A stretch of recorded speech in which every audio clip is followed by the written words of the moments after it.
Oh, 6 people again. I feel better. I feel validated now. Got the volume up. That's the point. Yeah, I have. Hey!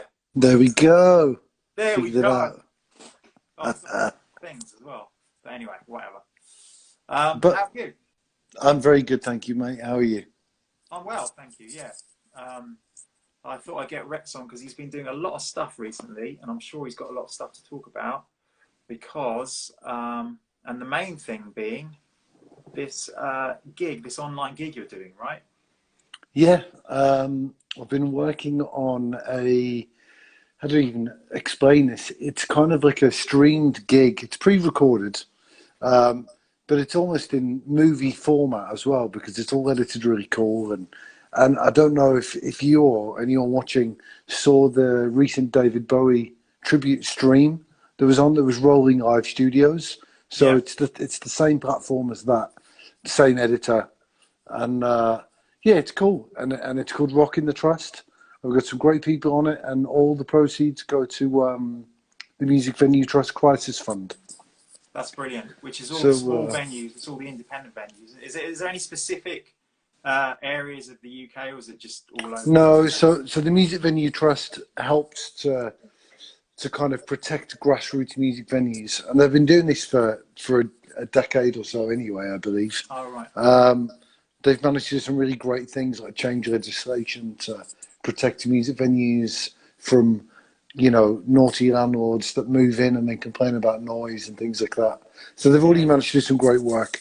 But then, of course, with the past year or so, there's of course some venues are imminent for closure. Yeah, absolutely. So the crisis fund was set up by the trust, by the charity, to help said music venues, and myself and a bunch of friends thought it would be a good time to put something on. And you can buy tickets for it at rollinglivestudios.com. We've got the likes of Jesse Hughes from Eagles of Death Metal, a good friend Jesse, and Jesse Malin. We've got another Jesse. We've got Ed Harcourt, Carl Oh, Falconer. I could have got Jesse Ray, the Scottish guy. You could have three Yeah, Jesses. we actually have another Jesse, Jesse Smith. Really? Yeah. It's So big. It's big for Jesse's then. that's it. That's it. Yeah. And we should just do another one and just call it the Jessies, the Yeah. Jesse Show. Night of the But Living Jessies. Good, isn't it? but and then the house band is called the Tearjerkers, spelled Tier, kind Yeah. of for Right. fun, which is myself and then Matt and Ben, who of course, they play with Iggy Pop. Yeah. And We had Ben on here the other week. I don't know if everyone remembers Ben was on there here we talking go. bass and all that. Cool That's guy. it. Ben's a good friend. We've been working on music for a while, different projects, different things coming up. Yeah. And then Shaya from Gorillaz as well. He's part of our band for this Right. thing. And then, we have a bunch of singers join us remotely. Glenn Yeah. Matlock, he joined us in person. So Glenn's done some stuff with us singing, which is cool, Oh, so have you already recorded stuff? So we Yeah. did the Hard Rock Cafe in Piccadilly Circus were kind enough to give us their venue to film. Oh, great. We had to go through all this paper tape of COVID testing and Yeah. safety and a lot. It was a much bigger job than we realised to do that. But we Right. did it. We got through it, and we filmed all the music ready for the singers to remotely put their bits on. And giving Yeah. away all the secrets. I should, I won't say Well, any more. sure, it'll be magical. It'll be magical. That's it. That's it. And And hopefully when's it go yourself. out? When's it go out, Rick? April 17th, it goes out. 17th, so a few weeks, yeah. But cool. Yeah. I'm sure I'll be talking about it again. Yeah. And we've got some real Remind guest me. spots that hopefully you'll see an appearance of yourself. Oh, that'd be, yeah, well, fit me in with all the maybe I should change my name. That's it. Yeah. I mean, if your name was Jesse, you'd have been top of the list. I But, wish, yeah. That's cool. And you're still doing the radio show as well, right? yeah, doing the Rex weekly had me on radio. his show the other month. That's it. Yeah, doing the weekly show. Funnily enough, Matt Hector was our guest today. So Oh, okay. you can go on wdgomusic.com and listen to the interview with Matt that went up earlier today. And Matt is the Iggy Pop drummer I was talking about just now. Yeah. Cool. So yeah, we're doing that. And WDGO Music is I don't know how much we talked about it when you came on the show, but it's a rock and roll record label set up by myself, Yeah. a colleague in Nashville, some people that I've worked with in New York that are also good friends, but kind of rock and roll entrepreneurs would probably be the right term. And it's a new record label. We're signing some bands from Nashville. Hopefully looking at a couple acts over here. The radio show is kind of a bit of fun we do every week, Yeah. just to kind of, just to play some great music and talk with friends, basically. Yeah, it's great. I mean, the stuff you're playing was really cool. It's worth it just for the music, and then you have brilliant guests as well. Sometimes you have brilliant guests, sometimes you have me. Yeah. But, no, you're great. That's cool. And how about you? What have you been doing? We've just been doing loads of stuff with She Made Me Do It. We put the EP out, like a 6-track EP we put out the other week. And that's going really well. It's got loads of really good feedback. So yeah, just sort of plugging that really at the moment, and doing my radio show on Totally Wired. I do that every month. That's quite easy. It's just once a month. And this really, I haven't done this for a couple of weeks, but and just kind of dreaming about these festivals that are supposed to be happening in July. Really, if you were, they're still happening. So if you were a gambling man, what would you be thinking on the likelihood of them going ahead? It's like 50-50. It would be like a complete risk, I think, at this point. Yeah. I wouldn't go on either side of the fence as to whether it's going to happen or not. What's a jinx at that? You don't want to jinx things. No, exactly. Yeah. You don't want to. So yeah. I mean, like we're talking about doing some club gigs as well, like with She Made Me Do It and all that. So who knows? Yeah, there's some people have been popping up out of the woodwork, and I'm not going to mention any names, but some venues I spoke to about a year ago about doing some rooftop gigs. Like the old Apple Records. Yeah. And one specific venue was very keen on this idea, and that they actually have a kind of like a balcony, I would say, that isn't actually part of the venue itself. Isn't part of the bar itself. It's actually part of one of the accommodation bits above, I think, right. or offices maybe. Are you talking about the Roundhouse? No. This is just like a pub. I'm not going to say it because I don't want to. Because you never know with restrictions, and that's it. List every venue and see if I drink when. So no, it's one specific pub actually, not a music venue. Just has a balcony. It's not a big space, but just enough that it's kind of a stage. And they got in touch recently and said, "What do we think about doing this idea again? Because we think maybe outdoor gigs will be a thing. But of course, when you're in central London, there isn't many places with a live music license that maybe you could get away with it not every day, but as a one-off special or weekly or so until they lift." So I'm hoping to see more of that. I think we're way too much of for lack of better words, in a police state right now to be doing guerrilla gigs. But I would hope to see some creativity come out of this. That once we're lifted a little bit, the people will start to be creative with live music and maybe think outside the box a little bit. Absolutely, yeah. Oh, someone's saying we should just get a trailer and do a U2, but they did it on a roof, didn't they? U2, they didn't have They did. Trailer. I think it was the Stones that had a trailer actually. Yeah, I feel like U2 was just on the top of like a liquor store or something, wasn't it? Yeah, exactly. Yeah, it was just like Tower Records or something. Wasn't it? Yeah, was it Tower? Yeah, I think it might be probably. Yeah, somewhere, or Tower Records Dublin or something.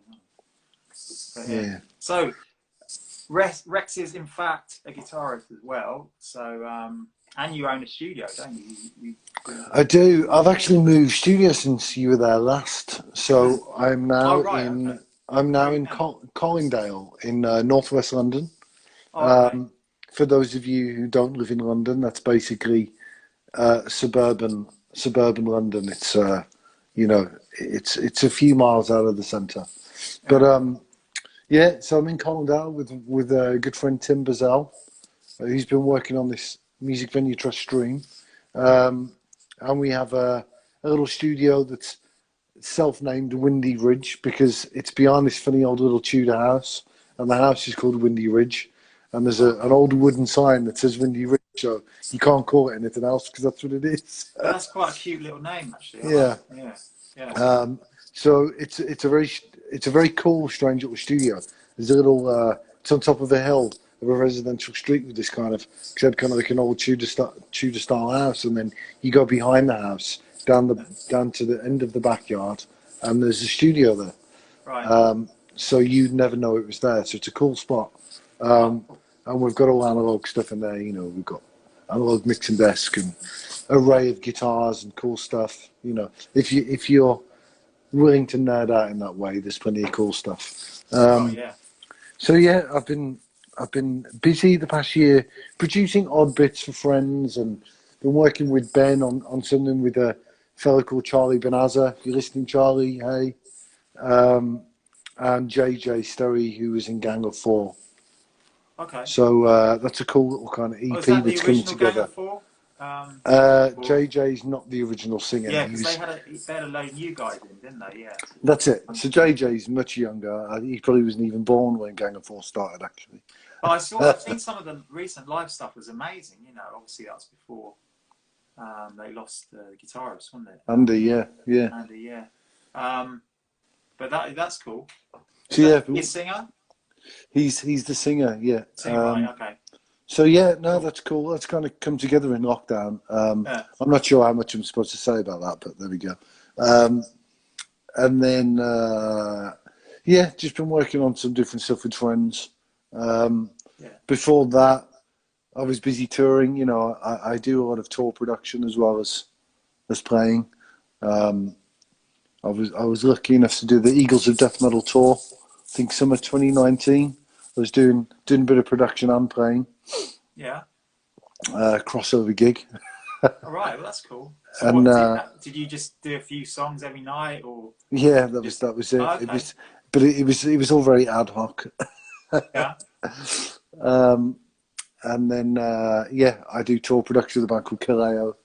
So yeah, that was actually probably the last band I was on tour with, possibly.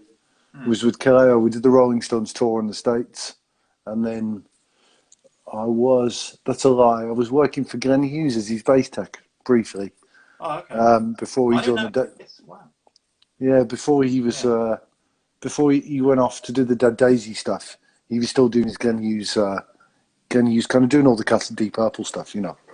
So I was kind of his bass tech and kind of assisting his tour manager a bit. But that was great. I loved that gig. It was fun. Yeah, yeah. And the guys in his band are some of my childhood friends. So, you know, it's good fun. Good fun travelling together. Oh, and right. just, you know, and, you know, being part of something that almost doesn't feel like work when it's with your close friends and, you know, absolutely. Yeah. people like Glenn. But, yeah, let's hope he gets back to that soon. I can't wait to go back on some kind of tour bus and... Yeah, have you got anything? Have you actually got any gigs that are supposed to be happening yourself? Or?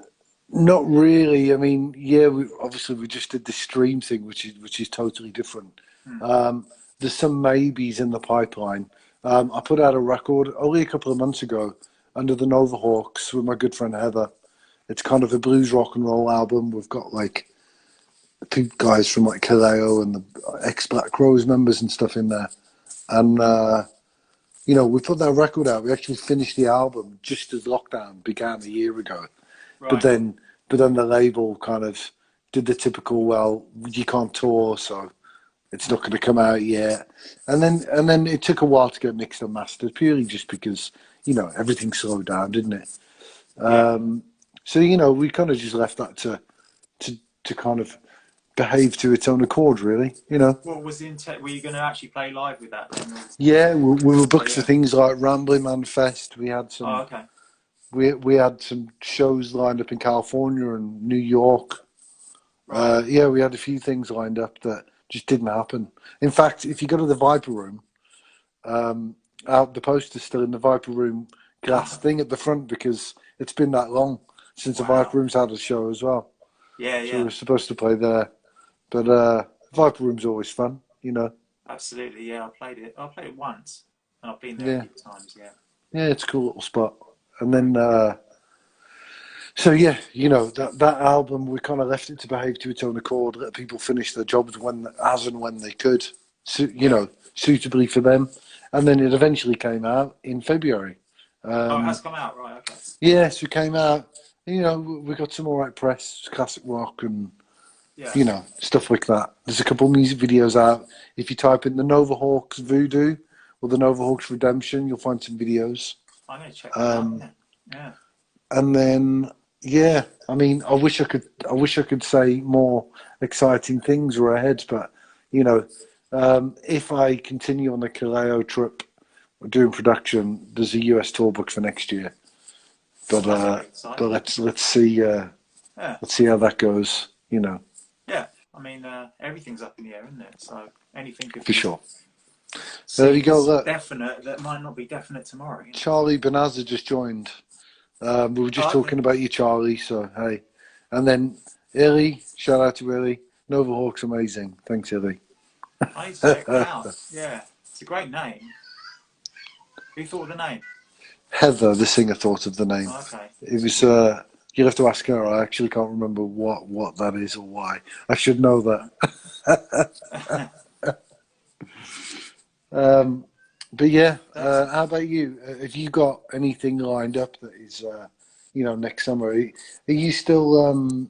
Of course, you're in the Adam Ant band, aren't you? So Yeah. I think I saw some of the tours have been postponed, right? Yeah, I mean, like, well, we were supposed to, we hadn't even finished the tour that we were on. We were supposed to do the whole West Coast, and that's just been postponed, I think, like 3 times now. Wow. So I don't think they've rescheduled the dates even. So I've no idea Yeah. what's going on. But we have about 10 festivals over here, all over the summer from July. So they're all in my diary, but you know, my diary sometimes lies, you know. So Yeah.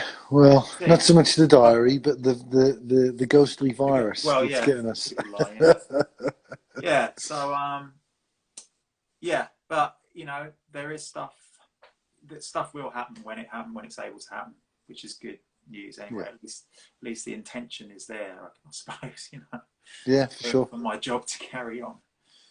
Yeah. Well, fingers crossed we all get to do that. Have you? Do you record much with Adam, or is it like more of a live thing? I've done literally. He recorded an album a few years ago, which hasn't actually come out, and I did literally one song on that. That's the only thing I've heard of it, and it hasn't even come out. So I've no, yeah. So since then, that was about 6 years ago, 5 or 6 years ago. Since then, he hasn't recorded anything new, no. So it's literally just been touring. It's funny with acts like that, isn't it? Because I find that, you know, Adam is such a he's kind of sewn into the fabric and heritage of British pop culture and rock and roll, Yeah, especially of his era. And anyone that knows who he is, I think when you go and see somebody play, I mean, I've seen you guys play a few times, and in fact, even supported with Brandy. that's right. It is Yeah, good, it was isn't it? fun. Yeah. Yeah, it was a good show, and it's funny sometimes you kind of like just get to the hits, man. Like respectfully, people like Adam does that. Like the show's awesome. Well, all you guys are awesome together, and Jola. I feel a lot of time for Jola, and like you know, sometimes people do put out new music, and fans can still be a little bit like, just get to the hits, man. We don't want to hear the new stuff, and I I wonder how know. much of that is Well, plays the a thing part with in Adam is, you it's know. like you can almost do a whole 2 hours of hits, or you know, No, that's or it. That's it. at least 2 hours of tracks that people really know, and you know, because it's so diverse, his back catalogue, that it kind of you can do that. You can do a whole set, and it can be all the old stuff, and there can be still loads of variety, and like really can be a really satisfying gig, you know. So yeah, it's almost like you don't actually have to put new songs in there, you know. For sure. We've done like we did like the Dirt Wears White Sox tour, where it was just, I think that was actually when you supported, we were doing that album then. Yeah, there was that. Yeah, yeah, Yeah, so that was like all the early stuff, loads of early stuff we did even after we did the album. And that was if you looked at that set list and compared it to the one we did on the last tour we did, it's like completely different. It's like a different band, really, you know. Not just yeah. because the songs are different, because the whole style's different, you know. Mm-hmm. That's the great thing about it, though. For me, is that it's quite challenging to change direction, you know, during the set. Yeah. Yeah. It's So funny. no, It's it's funny like you say that because yeah. this last week, the streamer was just talking about. I think the set list for the kind of house band it was like 10 songs we had to do, but Right. they were all completely different genres. Oh really? And it's quite. I say it was all. It's not that we went from John Martin to Cradle of Filth or anything like that, but it was very varied between funk and kind of not. There was one song that was particularly kind of 90s pop turned into like a folky rock and roll kind of vibe, and then another one that's kind of more grunge. Yeah. And it's funny, isn't it? So, and I didn't mean to butt in there, but No, no. it's quite challenging as a. I think guitar wise, or whatever instrument you play, you can go from one to the next just by flicking a few pedals and switches. Yeah, But yeah. actually getting yourself in the performance mind frame can be quite weird, right? That's true. Yeah. So when you say you're doing like a grunge song, is that like a grunge, literally a grunge No, song, or are you doing it in that no. style? Are you doing something in that style? I'm not going to give No, I'm not. anything away I'm just, because I don't I want just to want to. ruin this Yeah, this yeah. stream thing. But just something a bit more 90s that's kind of I riff don't want to block heavy. your stream. No, that's it. No, I'd hate to think I've done that. That's the worst No, thing you can do to anyone. that's it. The worst thing you can do. But just switching between styles, it can be quite funny trying to slot Mm. in because we all play a character, I guess, don't we? Well, yeah, I suppose. Yeah, whether intentionally or not, Yeah, You know. that's it. But Yeah. yeah, back to my point really before talking about that somebody mentioned to me recently going to, watching a Paul McCartney gig, reflecting on seeing Paul McCartney and how the man has so many hits, Mm. but he puts out a new album, and what's the relevance to the new album? They get all the press, they get the cover of Rolling Stone, they get, you know, interviews Yeah. with Taylor Swift, and it's Yeah. kind of like, It you depends. I know, mean, but someone like that is just. I just think they just have to create. They have to create new stuff. And I just think, and they probably. I'm sure Paul McCartney knows that it's not going to be as well received when he plays it live.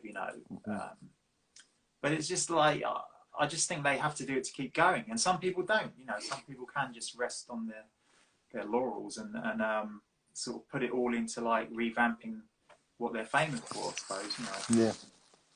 Because there's a few different ways of doing it, really. I guess. Do you find playing like the older music of Adamant? Do you get to kind of do your own thing with it, or do you have to be Marco Peroni like straight up? Well, luckily, I grew up with that stuff, and to play those riffs. I mean, sometimes people are looking at what I'm playing. They look at what guitar I'm playing, like, but that's nothing like what Marco had a Les Paul Jr. or something. You've got a weird Japanese thing, which I use. Yeah. And they're like, but you still sound like him. How's that possible? But it is literally just because it's very. I really don't think about it with this music because it's really is built into to the way I play. I think I don't. Mm-hmm. It doesn't. Part of your DNA. Yeah, somewhere. I'm not. I don't feel like I'm channeling anything. I mean, I when we did, like I was talking about the Dirtwear White Sox stuff. That was that's very specific. That's a lot more specific than a lot of the later hits because it's very well, it's quite intricate as well. There's loads of little riffs going on all the way through, Mm-hmm. And that was a bit more. I was thinking more along the lines of how Matthew Ashman would have done that because that was before Marco. Right. So that was a bit more involved, I think, as far as getting into the character of the song. But with the hits, it's just like I'm so used to hearing them, and I think even like my old band Rachel Stamp, we were so influenced by Adam and the Ants, so that was like a really big thing. A lot of the riffs that I wrote then were kind of along those lines, I think. Anyway, Mm-hmm. so it's weird. I get the same feeling after Adam's shows. I get the same thing as I remember when I got with Rachel Stamp back in the day when we used to play sort of bigger venues and stuff. So yeah, so it's quite natural. I think quite. Yeah. I think I've got the right job. Yeah, that's great. Yeah. It sounds like you're the right man for it. Well, I feel like it. Yeah, who knows? Who knows? So, Illy's giving us the love here. What are you saying, Illy? such an undiscovered album, Dirk, DNA, lots of Yeah. Olivia Hay. We were talking about Rachel Stamp before, and Illy, being as you're listening, you'll probably like this, because Illy used to work closely with My Vitriol, or still does, I guess. And Right, we were talking about them, weren't we, as well? Yeah. we were talking about how there should be, because I used to work with the King Adora guys. We used to have a That's band it, called, yeah. called the High Society, Yeah. and they still did a few kind of reunion gigs. It's probably God, it might be about 7 years ago now, maybe even longer, 8 years ago. They did some reunion gigs. I think they just did the Garage and one in Yeah. Birmingham, maybe. But I still occasionally play with Robbie, who lives in LA now, the bass player of King Adora. So yeah, we should always some kind of, not that I was part of that really. I was just a coattail rider on the other side. Well, you're But too young, really, because that was yeah, like 90s, wasn't it? You know. yeah. But like, it would be kind of cool to bring everyone together. I don't know, like, how we could make that happen, but you I know, think like a Rachel melody, Stamp like and King Adora tour would be just a great idea. I think that would pull all the right audience together. You know, definitely. yeah, I think that makes sense. see what we can do, huh? And My Vitriol, don't forget them, and maybe just And my what Vitriol as well. Yeah, yeah, one big night, Melody Maker night at the yeah, Coco. yeah. All the proto Romo eyeliner. What was that? What was that era 90s kind of band. like labelled at the time? Was there a They name? tried to label us with everything, you know. They tried, like I said Romo. That was kind of a joke. I mean, there were some good bands that came out of Romo, which was kind of like the new Romo. Romo. It was like it didn't really take off. It was kind of like they're trying to do the new romantic scene in London, Yeah. and there was that's a couple of from a clubs. Spinal Tap, isn't it? The new The romantics. new romantic, and it was called Romo. And there were actually, as I say, there were some good bands that came out of it. But yeah, it didn't really take off as a scene, you know. I mean, some of these bands got signed, actually, even to the same label as us, to Warner's and stuff, you know. But yeah, so but we were kind of too rock for that, really. These bands all wanted to be Roxy Music, Japan, sort of Duran type bands, you know. Yeah. And we were just sort of too fixated on heavy riffs, really. So yeah, they couldn't really pigeonhole us in that, and they couldn't really pigeonhole us in as a metal band. I mean, we supported Korn and we got bottled, you know, and stuff from start to finish. Well, actually, by the end, it's funny you say that, because I went to see Korn play in Nottingham. Yeah. I can't remember what the venue was. it I Rock think City? no, it's bigger than that. I think it was like an ice skating thing, ice skating arena or something like that. I say arena. It's no Wembley, but it's like an ice skating, you know, ice hockey place. Right. Yeah, I don't know. Yeah. I went to see Green Day in the same spot. I'm from the Midlands. Nottingham's not far north, so you know, just got to occasionally venture there to your band. And I think Puddle of Mud supported Korn, and they got bottled as well. Really? But they were quite sort of manly, weren't they? Yeah, they were. I mean, we came on with like all our makeup, and like David had his green hair when no one had green hair, and you know, he's very androgynous looking, and but then we played heavy as fuck, you know, and it was only the drummer and the keyboard player we had at the time. He used to sit down, so they just got the worst of it because they couldn't move, you know. But luckily I dodged it, you know. That was in Victoria. That was the first time Korn had been over here, I think. The first time they headlined over here. And but by the end, it was kind of like, you know, we stood our ground, and by the end we kind of got respect. A lot of people sort of remember that gig from just from us supporting them, I think. And unfortunately, sometimes those weird moments make more memorable moments than the regular ones, don't they? I mean, for me, it just was great because it was like, you know, it just made me really aggressive and really like, fuck you, you know. And it just made it a really good set, you know, great gig. But then, you know, like in a year, like Metallica were wearing eyeliner and all that, you know, and it all kind of went all a bit glam again, you know. Yeah, I mean, as soon as Metallica start doing it, you know, it's gone mainstream. Yeah, exactly. As they say. Yeah, but at that point, it was literally like, you're not new metal, so you know, we can't like. Yeah, you're not wearing. It's common that happens, isn't it? You end up in between in between the pigeonholes, and Yeah, people love a good tag word, and they love a good thing to hang on to. yeah, yeah. And if you don't gain that, it's so bizarre. You kind of can slip through the cracks a little bit. I know. But We never used to think about that. We just used to. We deliberately wanted to make every track on the first album completely different from the next track. So yeah, kind of didn't help really. And in the end, we sort of honed our sound a bit. I think when we played live a lot more, and then it kind of got a bit more cohesive. yeah. But, yeah.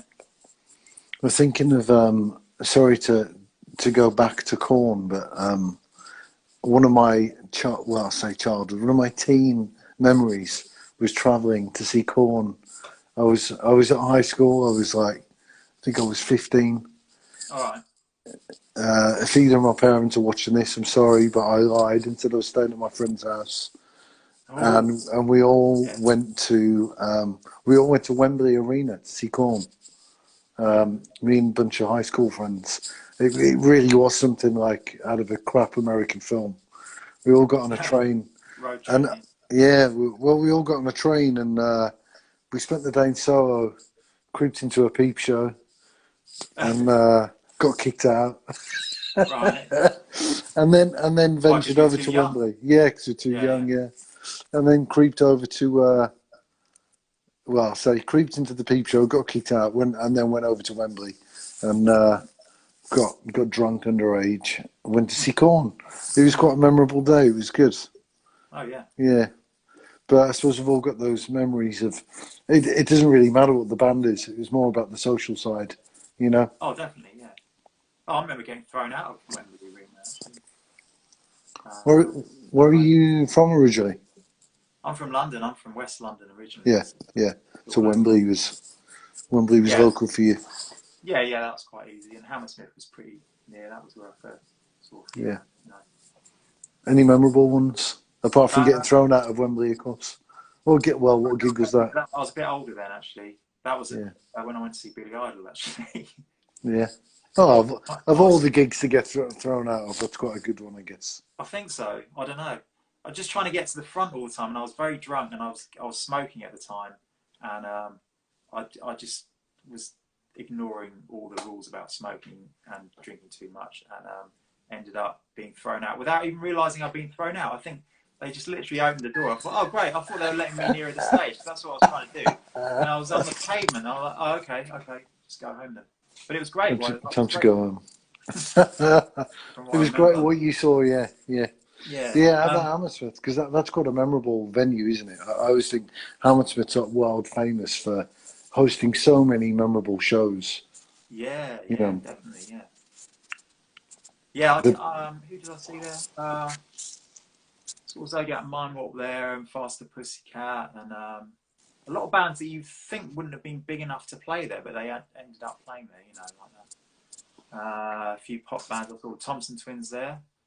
I saw then Jericho. Who else? Loads of bands. When it was Faster Pussycat. Was that like heyday Faster Pussycat? Kind of like 89 or something? I think it might have been the second album. Yeah. Yeah, which would have been 89. Yeah. Wake Me When It's Over. Yeah, that was a great album. Mad. I stayed with Eric Stacey for a while when I first went to LA. Yeah. He took me under his wing, let me live in his spare room that had Black Widows in it. In Glendale, I had to put Vaseline on the legs of the bed to stop the Black Widows climbing up. Oh, does that work then? Apparently so, but no. I mean, he did call somebody to do something about it, but of course, Los Angeles is the desert, and Glendale is a little bit up there. You're definitely away from the ocean there, so you do get weird kind of desert creepy crawlies coming in your house. So no, but Eric, he put me up for a couple of months, whatever, when I first went to LA. Wow, nice guy. Is he playing now? I haven't spoken to him for ages, kind of lost touch, but I think he's in Vegas now. Okay. And I think he was doing some radio stuff and some kind of. There's a lot of like all-star band stuff in Vegas, isn't there? Kind of a lot of dudes from that era. Kind of they do those kind of residency nights, and they all come together, and it's members of. Oh, okay. What's Illy saying? Illy, you Cat are House. Cat House LA. There we go. That is proper Faster Pussycat days, isn't it? What is it? The There's a Cat Decline of House that. Civilization 2. That's all that. Yeah, yeah, yeah. Yeah, Old in, old in. that's it. Um, the Cat House turned into. Didn't, oh, what's it called now? The Cat House. Is it? Is that the? I don't know what the Cat House is now, what the building. Probably. Yeah, it's probably like a. There was the Cat Probably a House and laundrette then or something. the Cat Club. Cat Was Club. Oh, that was Slim Jim Phantoms. exactly, yes. Right Yes. next to the whiskey, yeah. I remember going there once. Yeah. Yeah. I played doing those jam nights a few times. It's gone now, I think. All right. But yeah. And yeah, Slim Jim is still putting out music. He, of course, is now married to Jenny from Eagles of Death Metal. Shout out to both of them. Yeah, yeah. I met Slim Jim a couple of years ago at one of those. I think it was a Rewind festival. Yeah. And he was doing his own set. Yeah. He came on the tour with us, 2019, just for fun. So he's travelling everywhere with us, obviously with Jenny, you know. Yeah. And yeah, then, he seems really nice. Yeah. Yeah, he's a good dude. Bit of a legend, isn't he? And then he, you know, I think when I was playing with Brandy, we supported Glenn Matlock, and Slim Jim was playing drums for Glenn then as well. But they have of course reformed the Stray Cats since, which is such a powerhouse trio, isn't it? Oh, the Stray Cats. Yeah, yeah. Like I saw the Hammersmith show, and yeah. I mean, Brian Setzer is just someone that he's just one of the only guitarists that I literally cannot take my eyes off. You know, I just get transfixed by him. Yeah, he's insane. Like he's a magician, you know. I just got my hands on a Brian Setzer Gretsch, a hot rod. If you're going to go down the nerd alarm, the nerd alarm. Has it got like moment, the dice? it's not that one. So he did. I think we did one with like cigarette burns. There was one with like, I think that was maybe like early 2000s. They did that, and it was like proper custom shop vibes. There was like pin-up girls, but it was like an exact replica of his. Yeah. Since then, he's done the Brian Setzer hot rod model, which is basically just regular Gretchen sparkle finishes with a volume. That's it. There's just one volume and a pickup selector. You know.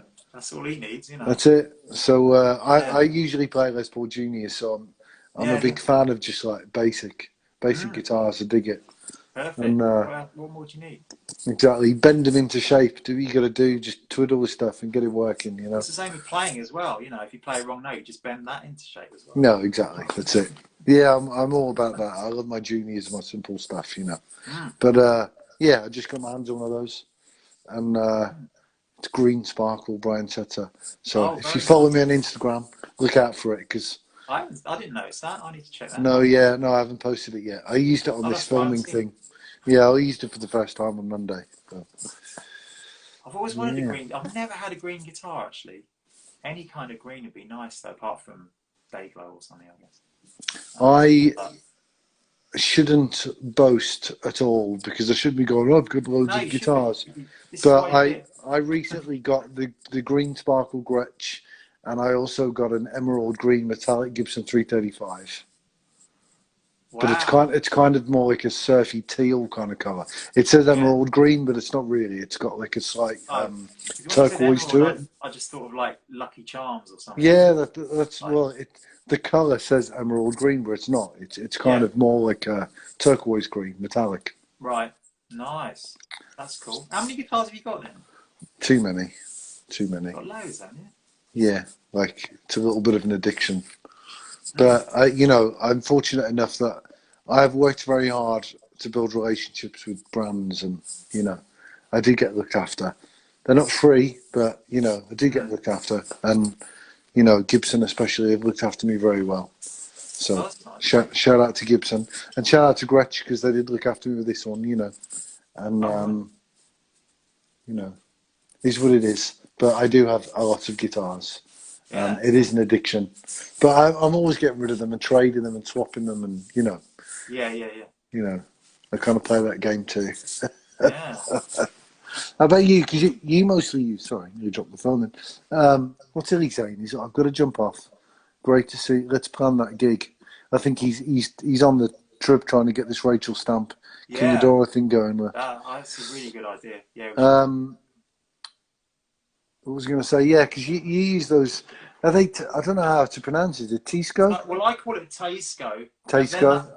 I heard someone else using a completely different pronunciation, and they had more knowledge than me. So, and I can't remember how they pronounced it. But it wasn't the way Tasco. I just Tasco. try and make it sound as least like Tesco as possible. Yeah. I say Taisco. Yeah. To make sure that people don't think I've got it at Tesco. So the one you use is that because that's quite an old guitar, isn't it? And then people like Eastwood. Actually, the oldest one I've got is my '90s one. Here's one I made earlier.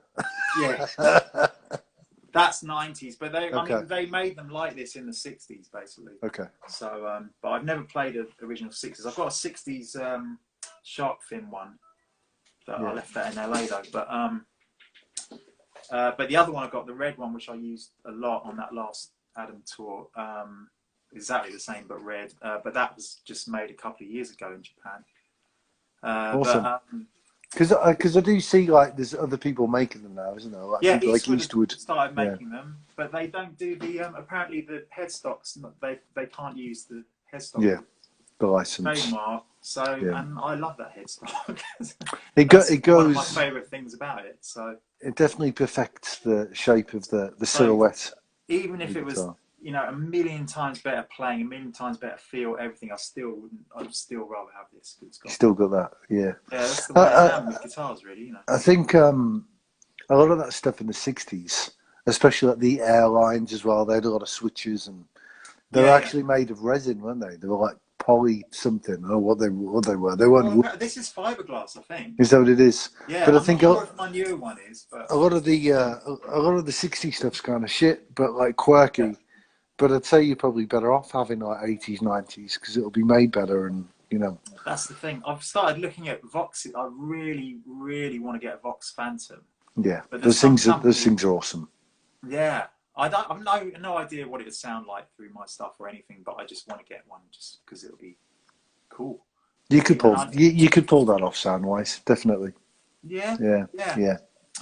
So, and I've noticed there's some company that seems to be sort of redoing them and putting all new stuff in them and all that. So I'd probably rather do that than pay double the amount. You know, you should speak to Mark Hayward. Mark, if you're listening, another shout out. But he works at One Joe Guitars on Denmark Street. You must know One Joe.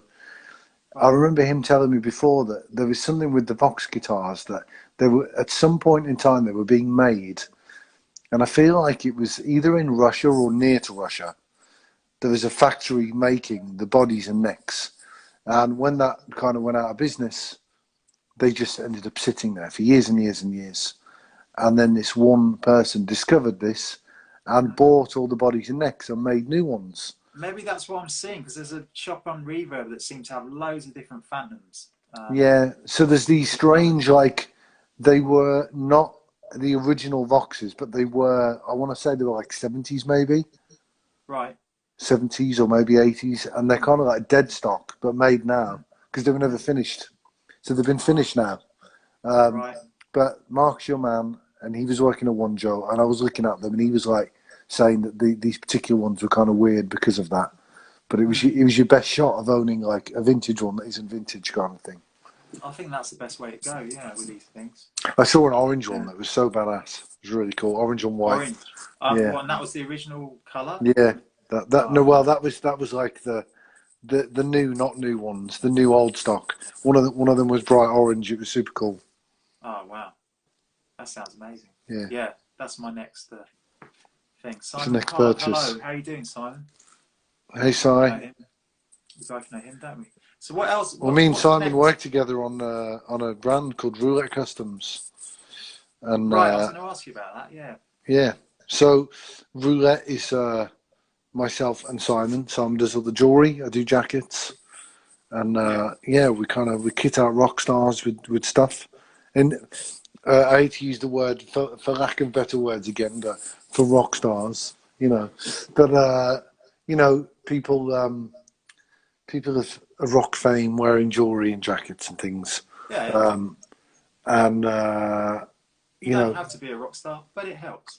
Yes, exactly. Yeah. No, and then I've also been doing some stuff under the moniker of Custom 60, which is basically just a collaboration venture with 6060 Sounds on Denmark Street, the Gibson guitar dealership, and Roulette Customs.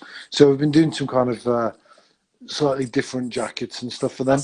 That's the one, the furthest along on the left, isn't it? That's the one, yeah. It used to be, kind of. Yeah, it was opposite the second Intrepid Fox, which isn't there anymore, of course. I wonder if any of these, sorry, but I'm just thinking, I wonder if any of these shops have like roofs you could set up a PA on or anything in Denmark Street, you know.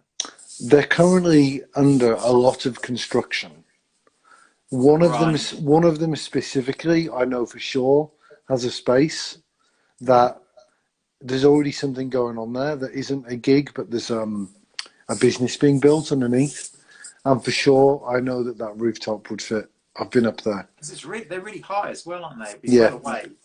The sound would be a problem. The one right on the corner doesn't have any railings or anything at the moment, so you know, you'd have to keep the rocking out to a minimum. Yeah, but you can film stuff up there.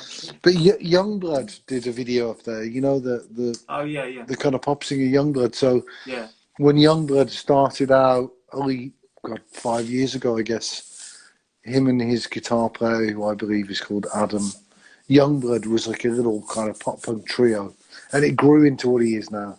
But they did a video on top of, I think it was next door. In fact, Youngblood's father owns Hank's Guitars on Denmark Street. Oh, that's handy, isn't it? Yeah. Yes, and or he's one of the owners anyway. I think there's three or so. Okay. But they did a video up on the roof. Exactly, yeah, Old Blood, yeah. So they did a video up there.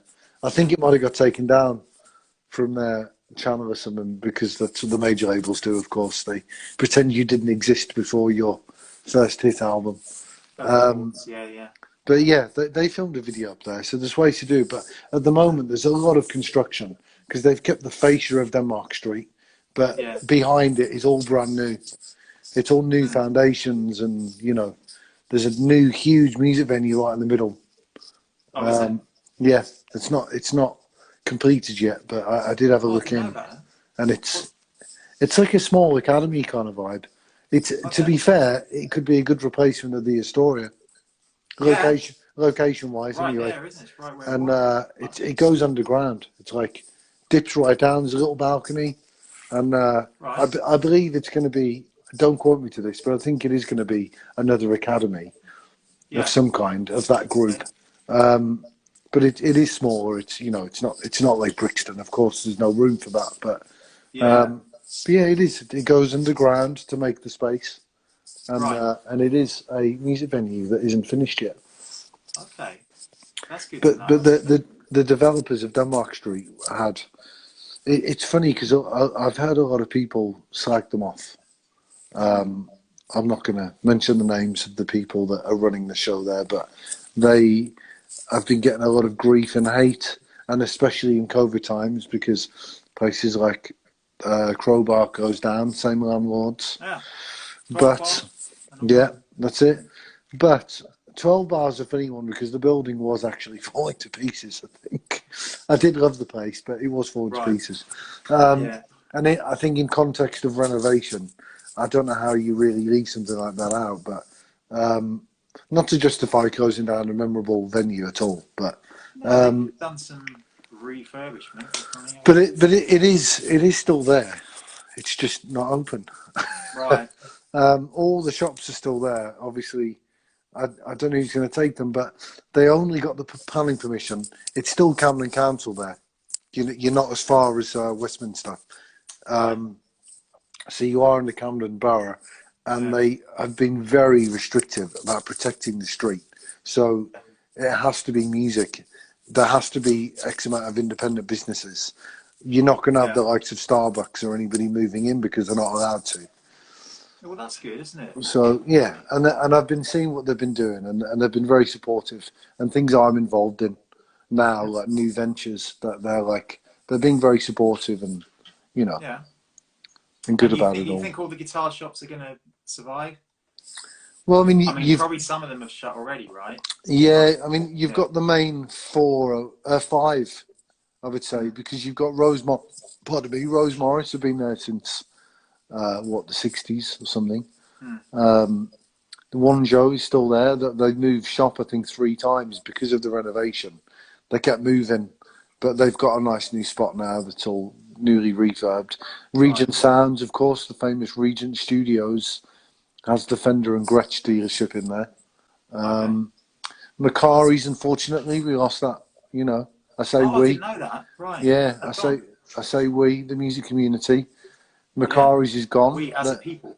Yeah. That's really bad. They had the 2 stores, of course, didn't they? They had the one on Denmark Street and then the one on Charing Cross Road. That's right. And unfortunately, they're both gone. But Ant Macari, of course, his father was responsible for Solar Sound, the tone bender pedals and all that. Of course, yeah, because they were still selling those, weren't they? Yeah. So that's it. Yeah. So he closed the shop, but he's ventured out in the Solar Sound thing, and he's now teamed up with Boss.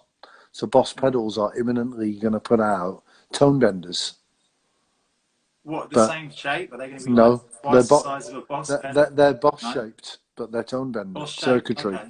But you can buy. I think 6060 stock them because Jan, who owns 60, used to manage Macari's. So I think now they stock Solar Sound, although I think they're all out at the moment. But you know, you pay a pretty penny for a Solar Sound pedal, but now Boss are doing the tone bender. I don't know. Well, they do it like bright yellow and all that, like the original ones. The first one is silver, which is the. Oh, is it? The first, right. The first one was silver, but I'm sure they'll probably keep going. The Mark 1 comes out first, you know. Yeah. I actually had about 15 of those things and sold them all not that long ago. 3 years ago, I sold them all at once? No, and I should have done. How fuzzy would that be? Yeah, how fuzzy? That would be like. How fuzzy can you make it? I've met people that. It'd probably be clean. It'd be so fuzzy. It'd be clean. Yeah, it would go full circle. 2 negatives making a positive. Yeah, maybe it would. I know, that's right. You need a lot of batteries though, wouldn't you? Because that's the thing, you can't plug those in, can you? They were a nightmare. It's funny that they were. Yeah. I think that stuff is a little bit folklore that, you know, you get these pedals that are worth all this money. Some of the ones I had were free. They were given to me. Nobody wanted them. Throwing them out. I don't want this piece of crap from the 60s. And then, lo and behold, years later, they were worth a lot more money. But, that's the way some of that stuff is just mental. You got to put batteries in. You can't even open the thing without a crowbar. Yeah. No, I'd end up throwing it across the room, I think. Yeah, even if it was worth a packet. Yeah, true. But that's good to know that things are still kind of vibing on the music front, you know, in the West End. Because I had no idea about that new venue, you know. Yeah, well, there's some other stuff going on that I am a part of that is under planning at the moment. That there's other venues opening and clubs and bars and all that stuff is coming back. So did you say the Crowbar is shut then? Yes, the Crowbar is also gone. Right, okay. They're currently running a fundraiser, I believe, to open a new Crowbar. But I think that they're raising X amount of money. I can't remember how much, but they're raising funds to open a new Crowbar somewhere in Soho. But I think they're waiting until obviously everything. There'd be no point in doing it now, would there? But I think they're waiting until there's a good time to find a new spot somewhere vacant, and the rent will probably be cheaper by then because everything will be FUCK'd, as they say. We're allowed to swear on here, I don't know. I fucking hope so, because I swore earlier. All right. So when everything's fucked, hopefully the rent will come down for everybody and save the venues. The fucking rent will fucking come down. That's it. What you should say. Who else? Hey, Alan. Alan's joined us. Who else we got? The Lutras guys. Thomas. Hey, Thomas. Craig. Hey, Craig. Wendy. Hey, Wendy. She's my boss in New York. David Arthur. Hope your book's going well, Amy. Thrills Wilbury. Who's that? Thrills Wilbury. I don't know. Hi, Thrills Wilbury. Great name. It's a good name. It sounds like an author, like the new book by Thrills Wilbury, something like that. Anyway. So what's next? So what are you up to this coming week? Have you finished all the stuff for the charity? Heavily working on this stream thing. We've got musical submissions coming in and editing and, you know, remote artists coming in, promoting the thing, you know. Yeah, of course, that thing goes full circle. But my good friend Josh Everton, is helping big time. He's basically running the show on that front. I kind of took care of the music side, but, you know, Josh is being the mastermind, really, behind the business stuff. So, yeah, go buy tickets. Yeah, everyone go check out Rex's page on it's the link up there, isn't there? Yeah, the link's in my bio. It's Rolling Live Studios anyway. There we go. All right, yeah, man. I guess this is me wrapping it up. All right, that's it. In your kitchen. Unless you got anything else you want to promote or add, Rex? No. While you're here. Apart from my kitchen, no. Look, that's very cool. Is that your kitchen, right? Yeah, just put frame poster behind my head. No, an old Gallagher one. Okay. But yeah, the guy that I was talking about that got bottled at the Corn thing who used to play keyboards with us. He now plays in that band. By the way. Oh, which keys player? Mike Rowe. Okay, yeah. Oh, and he's the. All right. So I mean, I wouldn't go as far as saying I work for Noel, but I did bits because my old flatmate is Phil Smith, who's like Noel's kind of right-hand man. I guess an assistant would be the right word. And he got me doing bits for Noel, so I would do like pre-production days, and I'd have to go to Noel's studio and get his guitars ready and shit like that. Which was fun because I grew up loving Oasis. Who doesn't? You know, maybe not everyone, but you know. But no, I was a big Oasis fan. No, I was a big Oasis fan as a kid, so you know it's always fun to be around people when they're musical icons, heroes. Where's that one from? San Francisco. So you know, I was involved in there in some manner. You probably met Mike then, right? Yeah, I would have done. Yeah. But actually, he was always the other side. I was always helping Stoney set up. Stoney's the other guy doing bits of keys. He does a bit of everything. Stoney. He does kind of production side and keys. He works with Hans Zimmer as well, I think. Oh, cool. Yeah, Noel's always got a good team behind him, but you would if you were that successful. Yeah, I'd like to think so. Yeah, so all right, well, all right, man. Leave it to it. Yeah, I've learned a lot actually. You've learned a lot. I have. Because I didn't know all this stuff. You know, if with Bossa and 12 bars and you know all that. Nerd alarm, you know. I was like, me and Ben have this thing going where there's, you know, if we're texting each other and something gets too nerdy, we just send each other the emoji of the little red alarm, you know. Oh yeah.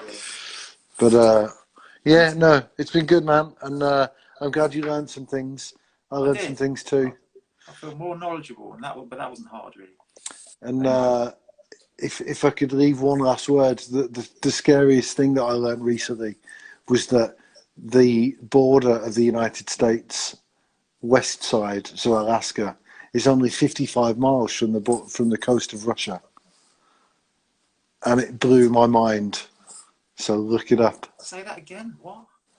Because see, I don't feel knowledgeable now. I feel like I've lost about 50. Obviously, we live on a sphere, and the top eastern corner of Russia is only 55 miles from the coast of Alaska.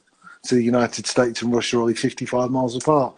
That makes sense if I think about it being north. Yeah. Which blew my mind. I was like, wow. But that is, that's crazy. That's if it wasn't so cold, that's swimmable almost. Yeah.